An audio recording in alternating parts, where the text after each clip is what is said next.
கடந்த 27/9/2025 அதாவது நேற்றைய தினம் கரூர் நடந்த விஜயோட அரசியல் பிரச்சார கூட்டத்தில் கூட்ட நெரிசல சிக்கி கிட்டத்தட்ட 40க்கும் மேற்பட்டோர் உயிரிழந்து போனாங்க.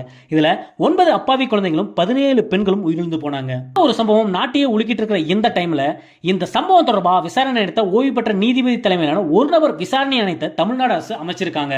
இந்த ஒரு நபர் விசாரணை அணைத்த ஓய்வு பெற்ற நீதிபதி அருணா ஜெகதீசன் தலைமையில வழிநடத்த இருக்காங்க. யார் இந்த அருணா ஜெகதீசன்?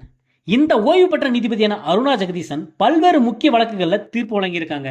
அதுல முக்கியமான வழக்கா நாம பார்க்க வேண்டியது முன்னாள் முதல்வர் ஜெயலலிதாவோட சொத்து குவிப்பு வழக்கு. இந்த வழக்கு பெங்களூரு சிறப்பு நீதிமன்றத்துக்கு மாற்றப்பட்டு அங்க நீதிபதி குன்ஹா முன்னிலையில வழக்கு நடத்தப்பட்டது. இந்த வழக்குல குற்றம் சாட்டப்பட்ட கம்பெனிகளை வழக்கில் இருந்து விடுவிக்கணும் அப்படின்னு சொல்லி பெங்களூரு சிறப்பு நீதிமன்றத்துக்கு சென்னை உயர் நீதிமன்ற நீதிபதியா இருந்த அருணா ஜெகதீசன் உத்தரவிடுறாங்க. இந்த ஒரு தீர்ப்பு அப்ப சர்ச்சையை ஏற்படுத்துது. இது மட்டும் இல்லாம சென்னை வேளச்சேரியில கடந்த 2012 வருஷம் வங்கி கொள்ளையர்கள் சொல்லி 5 பேரை என்கவுண்டர் பண்ணி சுட்டுக் கொள்றாங்க. இது தொடர்பா வழக்குல சிபிஐ விசாரணை கோரி வழக்கறிஞர் புகழேந்தி அப்படின்ற தரப்புல மனு தாக்கல் செய்யப்பட்ட நிலையில சிபிஐ விசாரணை தேவையில்லை அப்படின்னு சொல்லி சிறப்பு தீர்ப்பு வழங்குறாங்க. அதே மாதிரி தூத்துக்குடி ஸ்டெர்லைட் போராட்டத்தில் நடத்தப்பட்ட துப்பாக்கி சூட்டுல 13 பேர் உயிரிழந்து போனாங்க. அந்த வழக்கும் இவங்க தலைமையிலான நீதி விசாரணை தான் நடத்தப்பட்டுச்சு. இந்த வழக்கு தொடர்பா 4 வருட விசாரணைக்கு அப்புறம் கடந்த 2022 ஆண்டு முதலமைச்சர் ஸ்டாலினிடம் அறிக்கை சமர்ப்பிச்சாங்க.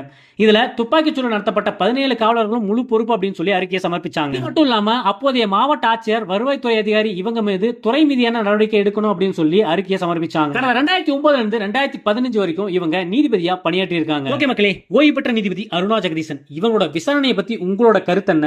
அதே சமயம் கரூர்ல நடந்த இந்த கோர சம்பவத்தை பத்தி உங்களோட கருத்து என்ன? மறக்காம கமெண்ட்ல சொல்லுங்க. அப்படியே நம்ம சேனலையும் சப்ஸ்கிரைப் பண்ணிடுங்க.